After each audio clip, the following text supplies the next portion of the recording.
This evening for this Understanding CAO and Points information webinar. My name is Anya Murphy and I'm joined by my colleague Enya Murray. We work as outreach officers in UCD Access and Lifelong Learning. This evening we will give you an overview of the CAO application process, how Leaving Cert points are calculated and how college places are offered. If you have questions during the presentation, please use the Q&A function at the bottom of your screen. We will answer all of your questions after the presentation. If you have specific questions about your circumstances which you don't want to write in the Q&A or chat, please feel free to contact us and we will share our contact information at the end of the presentation also. We are recording this webinar and we will send you a copy of the recording. So UCD is a university for all, and our office, Access and Lifelong Learning, works to ensure that everyone has an equal opportunity to study at university and is included and supported in this diverse institution. We want prospective students to have all the information they need to make a decision about their future. This evening, we will share general information about the CAO and Leaving Cert points, but include some UCD examples too. So the information should be relevant to you no matter where you are applying. When you're making the decision about going to college and what course to choose, it's important that you consider what you're most interested in. Have you had a chance to attend career talks in school or online? Is there an area that you'd really like to work in? If you're going to be studying for 3 or 4 years, it's really important that you choose a course that you're interested in. You also need to consider where you would like to go to college. If there's a course that you're interested in that is offered in a few colleges, you should learn as much as you can about the courses on the college campus to figure out what you like best. For example, is there an internship year that's part of the course in one college but not in another? What are the transport links like to each campus from where you live? And this is all part of your research. It's always worth attending open days and evenings and asking questions to staff and students so that you can really get an understanding of what the course and college are like. 2 websites that might help you with researching your interests and courses are Careers Portal, where you can see upcoming college open days and evenings, explore careers and complete a self-assessment to identify your interests, values and skills to help point you in the right direction for a course or career. They also have a useful guide for parents. And Qualifax, which has lots of information about further and higher education and training options. They also have an interest assessment to help you to find a course or career that suits your interests. So on to the CAO, which is an abbreviation for the Central Applications Office. The CAO processes applications for undergraduate courses in Irish higher education institutions, examples of which are UCD, University of Limerick, Technological University Dublin, National College of Art and Design, and Athlone Institute of Technology. In Ireland, there are 9 universities, 11 institutes of technology, and 4 other colleges. Applicants to the CAO can apply online or by post. Most applicants apply online, and this may avoid some mistakes, such as an incorrect course code that may be made by applying using the paper form. The CAO has been accepting applications for entry in 2021 since early November 2020. There is a discounted fee of €30 for applicants who submit a CAO application by this Wednesday, the 20th of January at 5:15 p.m. So even if you're not ready to note your course preferences just yet, you can submit your personal details and receive your CAO application number by Wednesday for this reduced fee. The normal closing date is the 1st of February, so if you apply between the 20th of January and the 1st of February, you will pay €45. There is a late application option, which is open from the 5th of March to the 1st of May, and this costs €60. Just to mention here that there are restricted entry courses that have tests and interviews which usually take place in March and April. You must apply to these courses by the 1st of February. An example of a restricted entry course might be an art course where you need to submit a portfolio, or a music course where you have to do a test. To note, UCD no longer has any restricted entry courses. The Change of Mind facility will open from the 5th of May to the 1st of July, and it's completely free to applicants. So if you want to remove or add courses to your CAO form or to change the order of your courses on the form, you can do this for free during this time. All applicants will receive a statement of application from the CAO by the end of May. This is an important communication to ensure that the CAO has recorded all of the information you have provided completely and correctly. If you don't receive it or you notice any errors, you must contact the CAO immediately. Leaving Cert results are likely to be available from mid-August, and CAO offers will be made from the 11th of September. When an applicant receives their course offer in round 1 of the CAO offers and they want to accept it, they must do so by the 16th of September. Further rounds of CAO offers will take place until October. College registration will take place from early September, but you are likely to hear from the university or college very soon after accepting your offer with details about orientation and welcome programs for you. To apply to the CAO, you should visit cao.ie, click Apply, and enter the information requested. The form asks for personal information like your name, date of birth, address, and schools attended. It also asks for information about exam results or exams you plan to complete. This is also where you would include information about exemptions that you have applied for or details of other qualifications that you have completed. When this is complete, you will receive an email confirmation with your CAO application number, which will be used by you and the CAO in every correspondence for the rest of the year. We recommend that the email you use is only used for one CAO account. For example, if you have a sibling or a parent also applying to CAO, use different email addresses to avoid any confusion. Also check your spam or junk folder regularly, as emails can sometimes get lost in these folders. There are 2 course choice lists, level 8 and level 7 and 6. And applicants may make up to 10 course choices on each list. So level 8 are honours degree courses, which are typically of 3 or 4 years duration. And level 7 and 6 courses are ordinary degree courses, diplomas and certificate courses. Your choices on one list do not in any way affect your choices on the other list. They should be considered as 2 separate applications on one form. It is possible to receive an offer on both lists. You may then decide to accept either your level 7 and 6 offer or your level 8 offer. Alternatively, you might not wish to accept either offer. If you accept a level 6 or 7 course, it may be possible to progress onto a level 8 course, and we'll talk more about this when we look at an example of the CAO form. When completing your CAO form, you should order your courses by genuine preference. The course you want to do the most should be number 1. Don't try to guess what the points will be. Imagine that you have 625 points and make your CAO your wish list. It is important to consider the subject entry requirements for the course you include on your CAO form. For example, if a course has listed higher level maths as an entry requirement, but you're studying ordinary level maths, then even if you got the points that you needed for the course, you will not receive an offer. With regards to place allocation, each higher education institution, so the colleges, ITs, or universities, set the number of places on a course.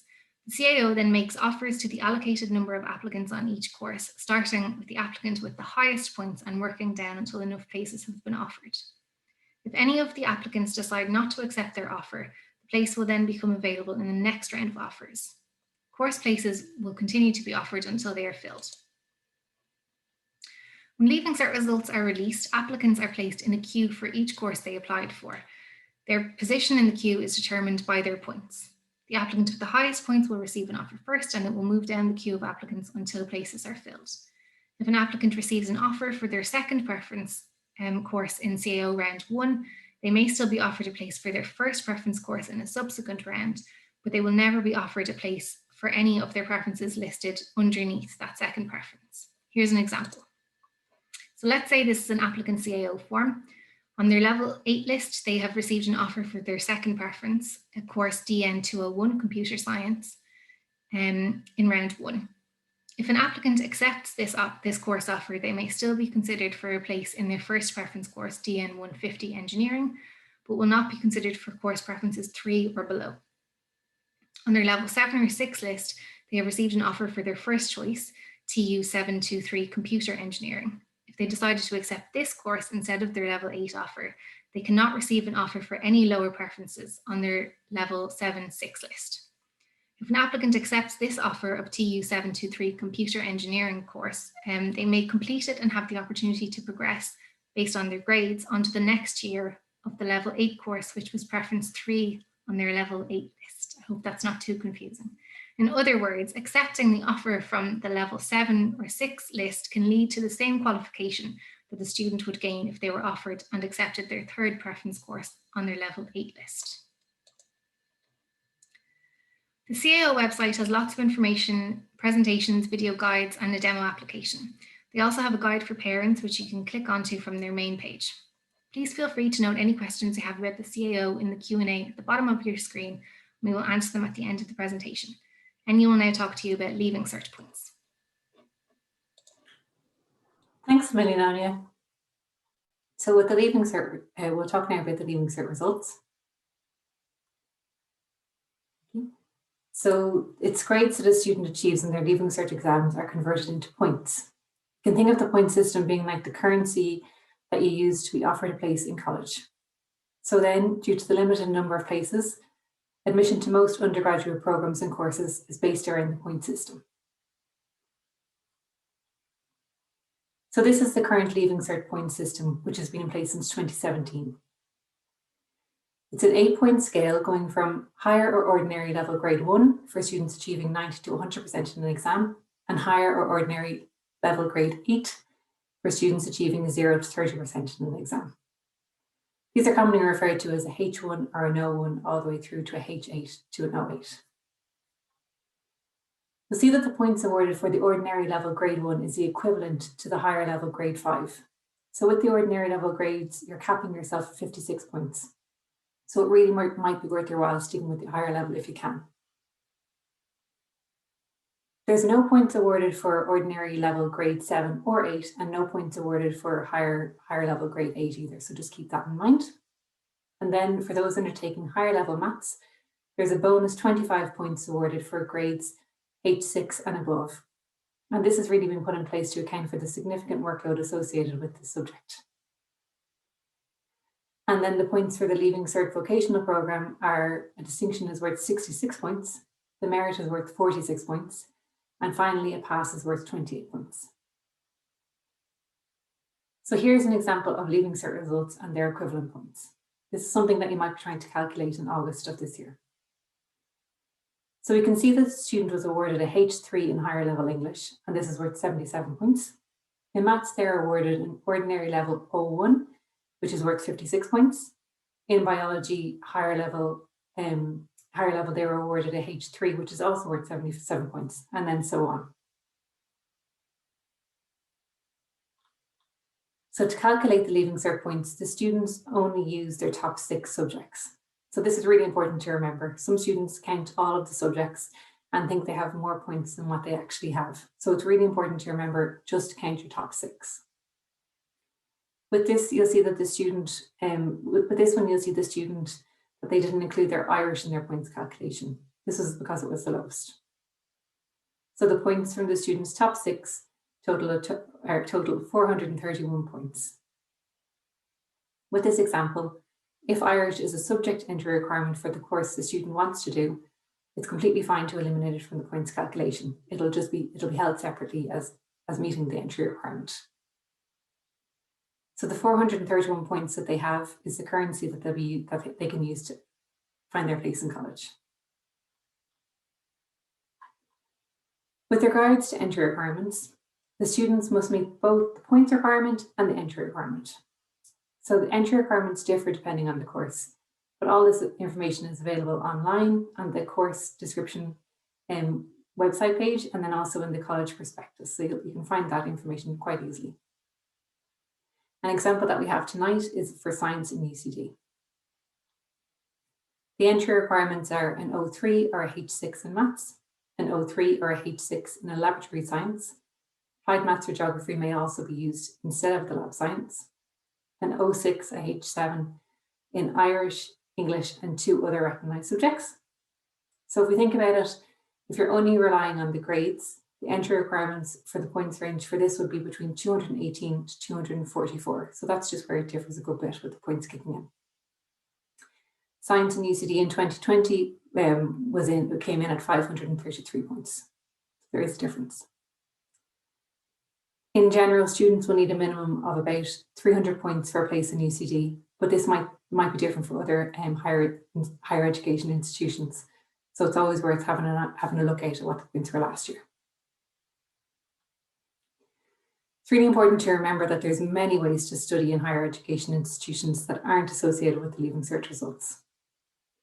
Lots of higher education institutions, including UCD, have places reserved for students applying with a further education qualification, for mature entry for those over the age of 23, or progression from a degree programme after completing the University Access Foundation course.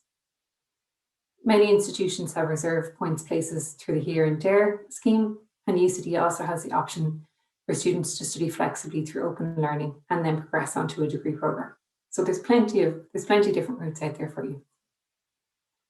I know that we've shared a huge amount of information with you this evening, so thank you so much for your attention.